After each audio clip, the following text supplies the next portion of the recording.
La iglesia no se divide por falta de doctrina, se divide por exceso de ego. Hoy vivimos en una era que celebra la opinión fuerte, la autoafirmación y la imagen personal. Una opinión fuerte es esa convicción personal que se defiende con rigidez, donde la persona confunde su punto de vista con que fuera la verdad absoluta. La opinión fuerte no busca edificar, busca imponerse. Ya lo dice 1 Corintios 8:1.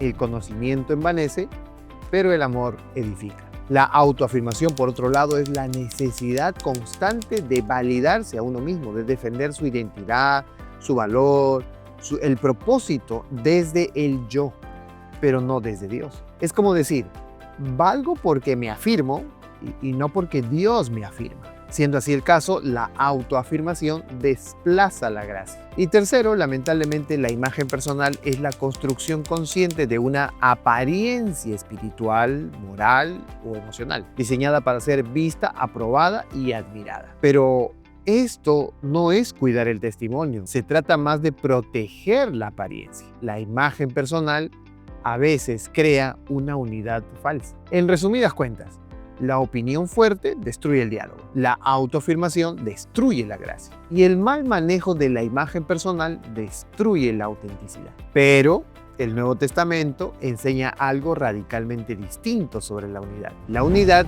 no se logra defendiendo derechos, sino renunciando a ellos. La pregunta entonces no es ¿quién tiene razón?, sino al contrario, ¿quién está dispuesto a humillarse? Así que hoy vamos a hablar acerca de la verdadera unidad y por qué la unidad bíblica siempre se basa en la humildad. Veamos nuestro primer texto, Filipenses capítulo 2, versículo 1 al 11, y dice: por tanto, si hay alguna consolación en Cristo, si algún consuelo de amor, si alguna comunión del Espíritu, si algún afecto entrañable, si alguna misericordia, completad mi gozo, sintiendo lo mismo, teniendo el mismo amor, unánimes, sintiendo una misma cosa.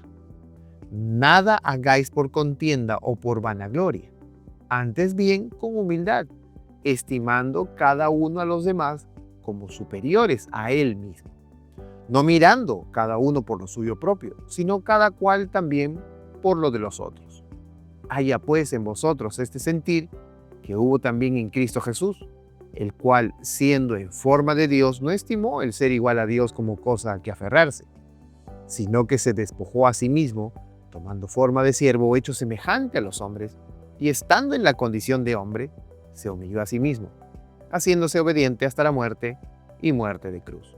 Por lo cual, Dios también le exaltó hasta lo sumo y le dio un nombre que es sobre todo nombre, para que en el nombre de Jesús se doble toda rodilla de los que están en los cielos y en la tierra y debajo de la tierra, y toda lengua confiese que Jesucristo es el Señor, para gloria de Dios Padre. Este texto que acabamos de leer nos aclara algo valioso desde el inicio. Pablo no le está escribiendo esto a una iglesia que está en crisis doctrinal, sino Pablo le está escribiendo a una iglesia buena, una iglesia activa, una iglesia misionera. ¿Por qué les estará escribiendo esto? Si supuestamente tenían virtudes, buenas virtudes, eran buenos, ¿por qué Pablo les escribe? El problema no era el pecado visible, el problema era el orgullo invisible. Así que la unidad nunca se rompe por desacuerdos, se rompe cuando el yo, el ego, ocupa el lugar central. Porque donde hay humildad, hay escucha, hay paciencia, hay espacio para el otro. Pero donde no hay humildad,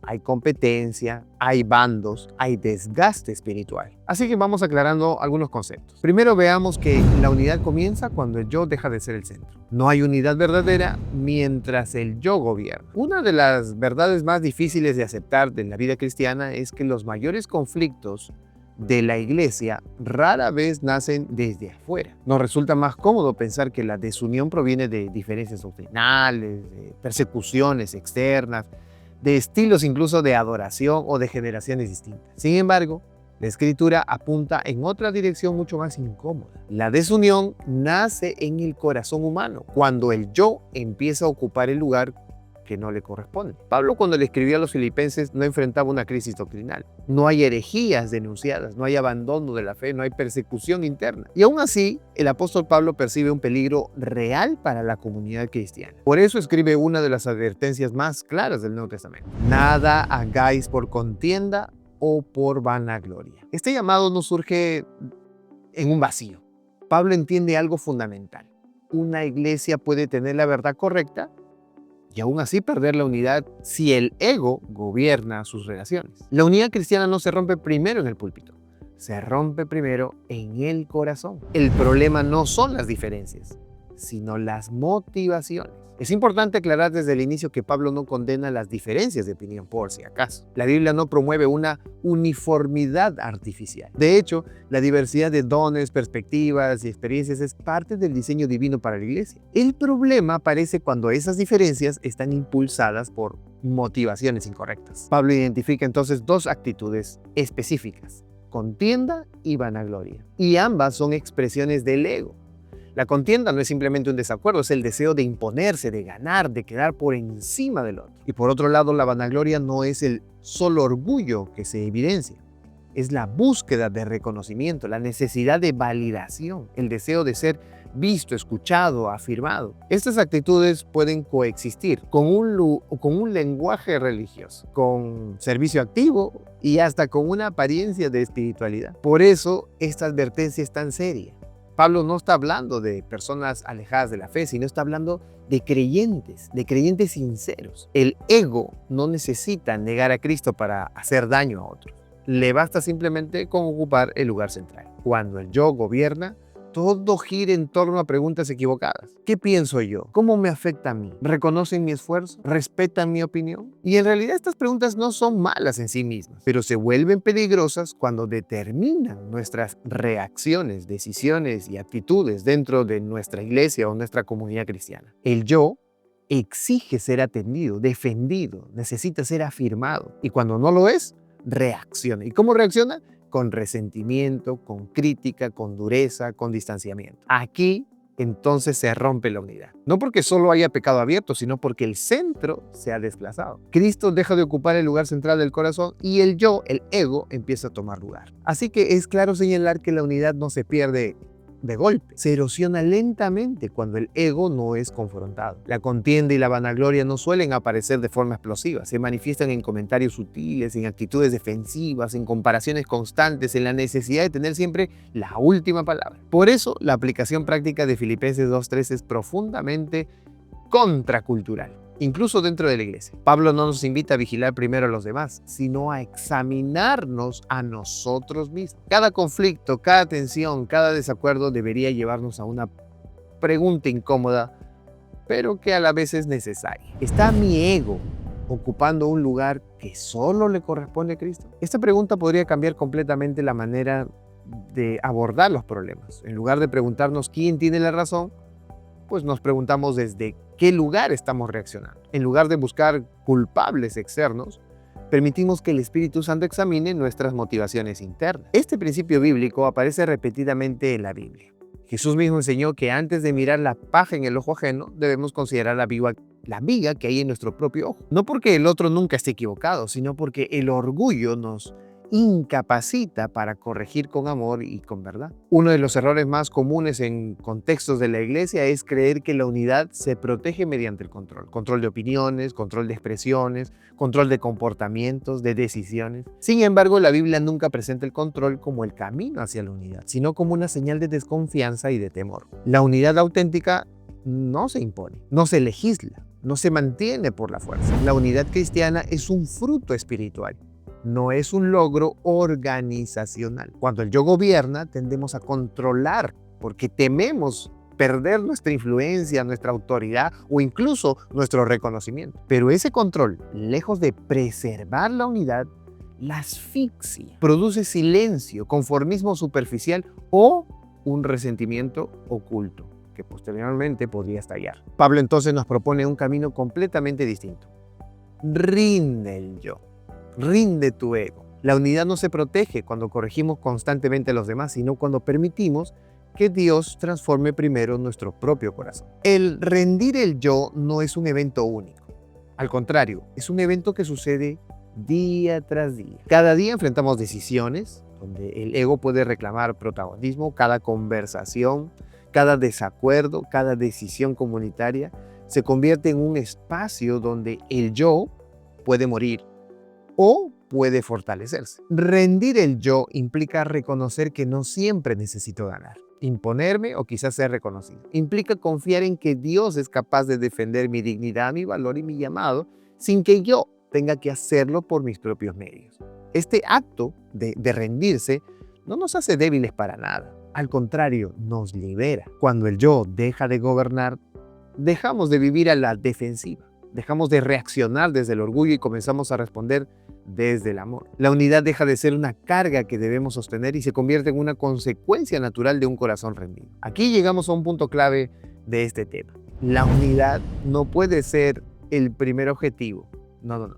Debe ser el fruto final. Cuando hacemos de la unidad un fin en sí mismo, corremos el riesgo de sacrificar la verdad o quizás de ignorar los problemas reales. Pero cuando hacemos de la rendición del yo el punto de partida, la unidad surge de manera genuina y saludable. Filipenses 2:3 no es un llamado a la pasividad ni a la negación de los conflictos, es un llamado a enfrentar los conflictos, pero desde una postura diferente, no desde el ego, sino desde la humildad. Por esa razón, entendemos que no hay unidad verdadera mientras el yo gobierna. La unidad no se rompe por diferencias externas, sino por actitudes internas. La contienda y la vanagloria pueden coexistir con la fe, pero destruyen la comunión. Por eso cada conflicto debe convertirse en una oportunidad para examinarnos delante de Dios. La pregunta correcta nunca será solo ¿quién tiene la razón?, sino ¿quién es el centro? Cuando Cristo ocupe ese lugar, el ego pierde su poder. Y cuando el ego pierde poder, la unidad deja de ser frágil. En síntesis, la unidad no se protege controlando a otros, sino rindiendo el yo. ¿Y entonces cómo se obtiene humildad? La humildad se hace evidente en la manera en que tratamos y valoramos a los demás. Cuando el yo deja de gobernar el corazón, no ocurre un vacío. Ese espacio no queda neutral. Inmediatamente se ocupa por una nueva forma de relacionarnos con los demás. Aquí surge la segunda gran enseñanza. La humildad no es una idea interna ni una virtud abstracta, sino es una realidad visible en las relaciones humanas. Pablo nunca definió la humildad como una emoción ni como una postura mental aislada. La define por su impacto concreto en la forma en que nosotros vamos a tratar a los demás. Por eso Pablo dijo, estimando cada uno a los demás como superiores a él mismo, no mirando cada uno por lo suyo propio, sino cada cual también por lo de los otros. Estas palabras son profundamente desafiantes porque van en contra de nuestra lógica natural del corazón humano. Nuestro instinto muchas veces es protegernos, afirmarnos y darnos el primer lugar. Sin embargo, la humildad bíblica nos llama a salir del centro y a mirar más allá de nosotros mismos. Uno de los errores más comunes al hablar de la humildad es confundirla con debilidad, inseguridad o hasta incluso con falta de carácter. Sin embargo, la Biblia nunca presenta la humildad como negación del valor personal. Pablo no está diciendo que los creyentes deben despreciarse o considerarse sin importancia. Lo que propone él es un cambio radical de enfoque. La humildad bíblica no consiste en pensar menos de uno mismo, sino en pensar menos en uno mismo. Es una decisión consciente de no hacer del propio interés el punto de referencia constante. Por eso Filipenses 2:4 no elimina el cuidado personal, lo equilibra. No dice, no mires lo tuyo, sino al contrario, no mires solo lo tuyo. La humildad no cancela la identidad ni la dignidad, pero la subordina al amor y al servicio. Por eso la humildad se prueba en la convivencia. Es fácil parecer humilde cuando no hay dificultades, cuando no hay fricción. Es fácil hablar de humildad en teoría, pero la verdadera humildad se manifiesta cuando hay desacuerdos, diferencias de opinión, tensiones y decisiones compartidas. Pablo conecta directamente la humildad con la manera en que nosotros valoramos a los demás. Y ese valorar no es simplemente guiado por los sentimientos, es práctico. Se expresa en acciones concretas. Saber escuchar antes de responder, ceder sin perder dignidad, servir sin buscar reconocimiento. Estas acciones pueden revelar si la humildad es real o solamente es una declaración. Aquí entra en juego otro texto clave que refuerza esta enseñanza. Amándonos los unos a los otros, escribió en Romanos, con amor fraternal. En cuanto a honra, prefiriéndonos los unos a los otros. Preferir al otro no significa anularse, sino reconocer que la comunidad cristiana no gira en torno a mi comodidad, sino al bienestar de todos. Por ejemplo, en el caso de Abraham y Lot, un ejemplo claro sobre la humildad relacional. En la historia de Abraham y Lot, en el capítulo 13 de Génesis, encontramos a ambos siendo bendecidos, y sus ganados crecieron tanto que la tierra ya no podía sostener a ambos juntos. Entonces la tensión apareció. Los pastores comenzaron a discutir. Abraham tenía todo el derecho cultural, familiar y espiritual para imponerse. Él era el patriarca, el mayor, el receptor de la promesa divina. Sin embargo, la respuesta de Abraham fue sorprendente. Dice Génesis 13:8, no haya ahora altercado entre nosotros dos, porque somos hermanos. Abraham renuncia voluntariamente a su derecho de elegir primero. Le ofrece a Lot la prioridad. Y esto no es sinónimo de debilidad, es humildad nacida de la confianza en Dios. Abraham entiende que su futuro no depende de imponerse, sino de la fidelidad divina. Este acto preserva la unidad y evita que ellos dejen de estar unidos como familia. Aquí vemos un principio clave. La humildad no busca ganar espacio, busca preservar la relación. Una de las expresiones más claras de la humildad es la capacidad de escuchar. El ego escucha para responder, pero la humildad escucha para comprender. Santiago lo explica. En 1:19 dice, todo hombre sea pronto para oír, tardo para hablar y tardo para airarse. Entonces, escuchar antes de responder es un acto profundamente espiritual. Implica reconocer que el otro tiene algo que aportar, incluso cuando no estamos de acuerdo. En contextos de la iglesia se dan muchos conflictos y se intensifican, y no solo por lo que se dice, sino porque nadie se siente escuchado. La humildad tiende a crear espacios seguros donde las personas pueden expresarse, ¿sí?, sin miedo a que sean minimizados o descalificados. Hasta aquí podemos entender que la humildad no es una etapa inicial de la fe, sino una señal de madurez. A medida que crecemos espiritualmente, dejamos de centrarnos en nosotros mismos y comenzamos a ver la vida desde una perspectiva más amplia. El apóstol Pedro resume este principio de manera contundente en 1 Pedro 5:5, diciendo, revestidos de humildad porque Dios resiste a los soberbios y da gracia a los humildes. La humildad no solo preserva las relaciones, sino que abre el camino para la gracia divina. Donde hay humildad, Dios puede obrar libremente. Así podemos comprender que la humildad no se declara, se evidencia en las relaciones personales, se evidencia en cómo escuchamos, en cómo cedemos, en cómo servimos y en cómo valoramos a los demás. No se trata de palabras, sino de actitudes diarias. No se mide por discursos, sino por la manera en que nosotros tratamos a quien nos rodea. Cuando el yo deja de gobernar, la humildad comienza a manifestarse. Y cuando la humildad se vive de manera práctica, la unidad deja de ser un ideal lejano y se convierte en una realidad visible dentro de la iglesia, dentro de tu comunidad cristiana. La humildad entonces no se proclama desde el púlpito, se demuestra en la mesa, en la conversación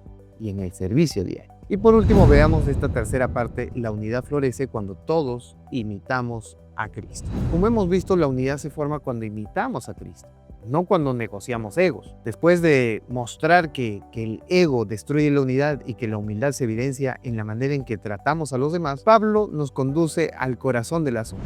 La unidad cristiana no es un producto del esfuerzo humano, sino el fruto de imitar a Cristo. Aquí la Biblia da un giro decisivo. Pablo no se limita a exhortar, no deja la humildad como un ideal ético difícil de alcanzar. Presenta a él, al contrario, a una persona concreta, viva, real, histórica. Y esa es Jesús. Filipenses 2:5 dice, haya pues en vosotros ese sentir que hubo también en Cristo Jesús. Con esta frase, Pablo establece un principio irrenunciable. La unidad cristiana no se construye con técnicas, acuerdos o reglamentos, sino con una transformación interior que reproduce el carácter de Cristo. En muchos contextos cristianos se habla de Cristo principalmente como Redentor. Y en verdad tienen razón, pero Pablo añade aquí otra dimensión que no podemos pasar por alto. Cristo, aparte de ser Redentor, también es nuestro modelo. Su manera de vivir, de relacionarse y de servir define cómo debemos vivir la fe en comunidad. Cristo nunca se aferró a su posición. Tenía todo el derecho, toda la autoridad. Él tenía toda la gloria y sin embargo eligió el camino opuesto al ego humano. Dice Filipenses 2:8, se humilló a sí mismo haciéndose obediente hasta la muerte y muerte de cruz. Este texto es clave para entender la humildad cristiana. Jesús no fue humillado por fuerzas externas, se humilló voluntariamente. La humildad de Cristo no nace de la debilidad, sino al contrario, de la libertad. Él elige servir en lugar de afirmarse. Aquí se revela una verdad profunda.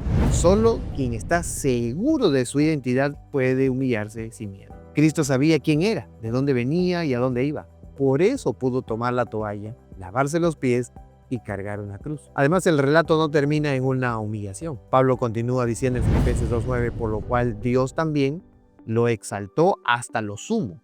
Por lo cual es clave. La exaltación de Cristo no es un accidente ni una recompensa arbitraria, es la respuesta divina a una vida vivida en obediencia y humildad. Aquí se establece un principio espiritual que atraviesa toda la Biblia. Dios exalta a los que no se exaltan a sí mismos. El ego busca subir, sin embargo, Cristo busca descender. El ego exige reconocimiento, pero Cristo confía en la honra a su Padre. Cuando este principio se pierde, la comunidad cristiana se convierte en un espacio de competencia espiritual. Pero cuando se entiende, la unidad deja de ser una lucha constante y se convierte, obviamente, en el fruto natural. Una de las mayores confusiones en la iglesia es tratar a la unidad como un objetivo, como un plan a alcanzar a través del esfuerzo humano. Se organizan reuniones, se crean comités, se redactan declaraciones. Todo esto puede ser verdaderamente útil, pero ninguno de estos recursos produce unidad por sí mismo. La Biblia presenta la unidad como un resultado, no como una estrategia. Cuando Cristo es el centro, la unidad ocurre. Cuando el ego ocupa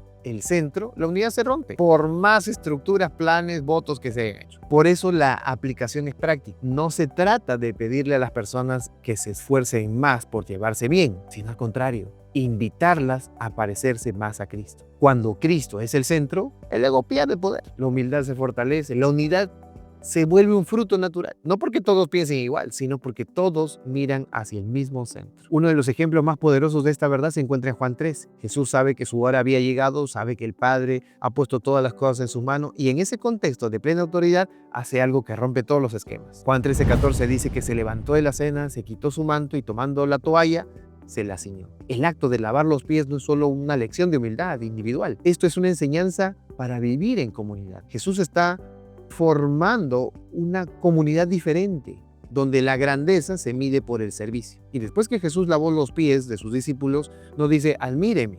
Al contrario, él dice, ejemplo os he dado. La unidad que él quiere para sus discípulos no nace de jerarquías rígidas, sino de corazones dispuestos a servir. Este acto desarma el ego. Nadie puede competir cuando el maestro toma el lugar del siervo. Allí se forma la unidad verdadera. Y un segundo ejemplo práctico lo encontramos en la iglesia primitiva descrita en el capítulo 2 y 4 de Hechos. Esa comunidad no era perfecta, pero tenía algo distintivo. Cristo era el centro real de su vida comunitaria. Hechos 2:44 dice que todos los que habían creído estaban juntos. Nota esto, creído, juntos. Y tenían en común todas las cosas. Esta unidad nunca fue el producto de un sistema económico ni de una imposición apostólica. Fue el resultado de una vida transformada por Cristo. Nadie reclamaba derechos, todos compartían responsabilidades, nadie buscaba protagonismo, todos buscaban edificar. Cuando Cristo ocupa el centro, las barreras sociales, económicas y culturales pierden fuerza. La unidad deja de ser una consigna y se convierte obviamente en una experiencia vívida. Jesús mismo lo dejó en claro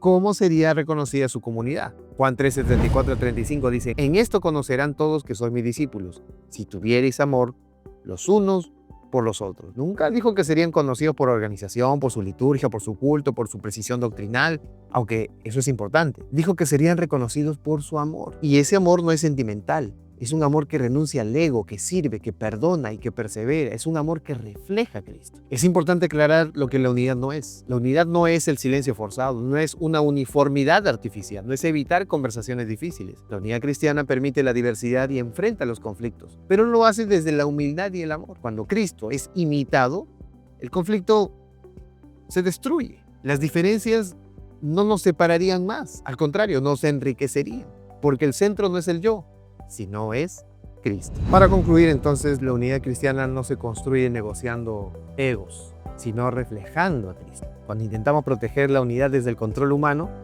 fracasamos. Cuando intentamos imponerla desde la autoridad, la debilitamos. Pero cuando Cristo es el centro y su carácter es imitado, la unidad florece de manera natural. Cristo no se aferró a su posición, se humilló, sirvió y confió su honra al Padre. Y Dios le exaltó. Ese mismo camino está abierto para la iglesia el día de hoy. La unidad no se logra por esfuerzo humano, sino por una vida que refleja el carácter de Cristo en cada relación. De esta manera nos encontramos con una verdad tan sencilla como exigente. La unidad cristiana no es un acuerdo externo, es un fruto interno. No se rompe primero por diferencias doctrinales, sino cuando el yo ocupa un lugar que solo le corresponde a Cristo. Mientras el ego gobierna, la unidad es frágil, condicional e incluso temporal. Por eso el primer llamado del Evangelio no es controlar a otros, sino a rendirnos nosotros mismos. Cuando el yo deja de gobernar, la humildad comienza a manifestarse de forma visible. Ya no se queda en palabras, en intenciones, sino que se expresa en la manera que escuchamos, valoramos, cedemos y servimos. La humildad bíblica no nos anula, ni siquiera nos debilita. Al contrario, nos libera del centro para poder amar mejor. Se evidencia en la manera en que nos relacionamos, no en declaraciones públicas, en votos. Pero la Escritura no deja a la humildad como un ideal que no se puede alcanzar. Pablo nos dirige al modelo supremo, Jesucristo. En él vemos que la verdadera humildad no consiste en perder identidad, sino en vivir desde una identidad segura en Dios. Cristo no se aferró a su posición, se humilló voluntariamente, sirvió y confió en honrar al Padre. Y Dios lo exaltó. Así que la unidad cristiana no se construye negociando ego, sino reflejando a Cristo. Cuando Cristo es el centro, el ego pierde poder, la humildad se fortalece, la unidad surge como fruto natural.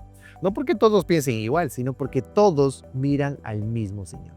La pregunta importante de esta oportunidad no es si deseamos unidad, sino si estamos dispuestos a pagar el precio, la renuncia diaria al yo y la imitación constante de Cristo. Porque solo donde Cristo reina, la unidad deja de ser un ideal y se convierte en una realidad viva. Que Dios te bendiga. Nos vemos en el siguiente video y no olvides suscribirte al canal y compartir.